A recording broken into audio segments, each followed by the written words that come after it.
Hello and welcome back to Memory at Lightning Speed with a permanent memory sphere and power recall. Memory Course 4, Episode 13. Be Suave, Remembering Names, Part 4.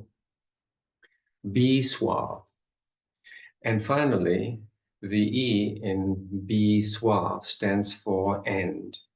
End with a name. What does that mean? That means saying goodbye, ending the conversation using their name, right? Ted, it's nice to meet you. John, have a great day. This is what it does. Because if you go and walk into a room and meet 20 strangers and leave saying goodbye to every single one of them by name, who are they going to remember? They all are going to remember you.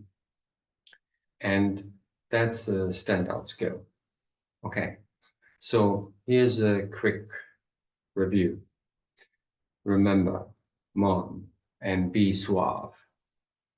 Motivation, observation, mechanics. Motivation, observation, mechanics. And what's the be suave? B stands for what? Believe. Believe you can. Believe you can't.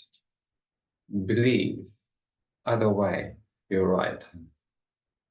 The E in exercise stands for exercise, practice. Because practice makes what? Practice makes progress. The S in suave stands for say the name. Say the person's name. You say the name when you hear it. The U in suave is you use it 3-4 times in the conversation.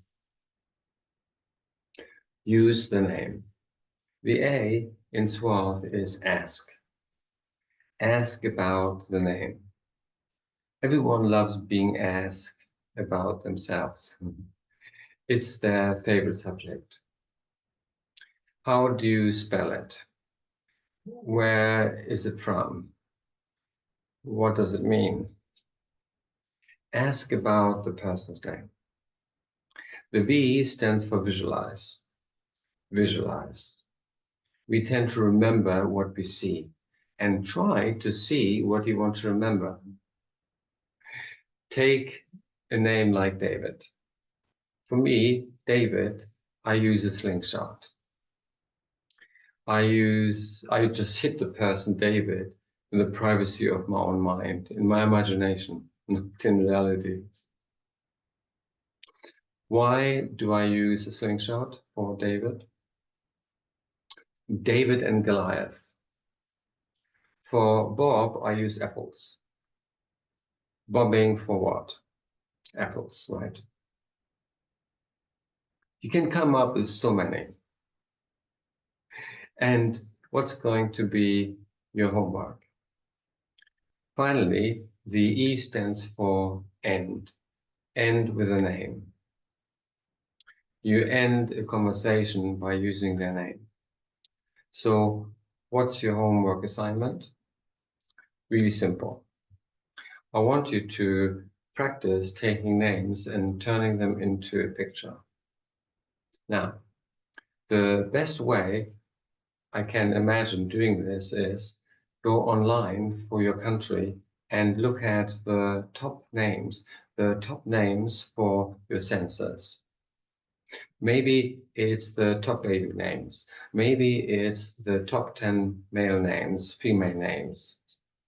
And what I want you to do is practice taking each name and turn it into a picture.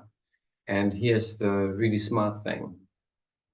When you do that, for example, in my country, if I take the top 100 names of males, and if I come up with a picture for every single one of them, like, John, toilet, Bob is an apple, David is a slingshot.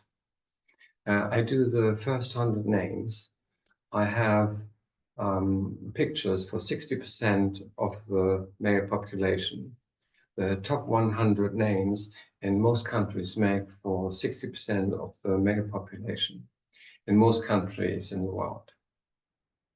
If I do it for females in my country, for example, the top 100 female names, I actually have 40% of the population already done. The top 100 female names in my country make up 40% of the female population.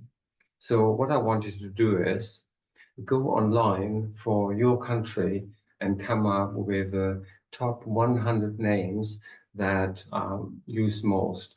And you might as well practice them because all these names are used. Practice turning them into a picture. So what I want you to do is, when you have those lists of names, is sharing them and teach them to other people. Because when you teach something, you get to learn it twice. So go on to our community and share with a tribe.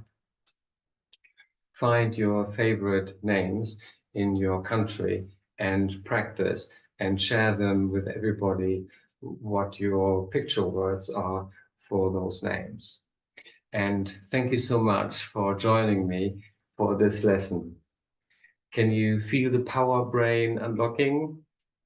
And can you feel your ability to remember people's names becoming better? Your memory really is powerful. I can't wait to see you in the next lesson. Today's action steps. Practice turning into pictures the top 100 names in your country. Share the 10 names you created with the community. Key learning points. The number one business etiquette skill is remembering people's names. Motivation, observation, mechanics. Be suave. Believe, exercise, say, use, ask, visualize, end. The end.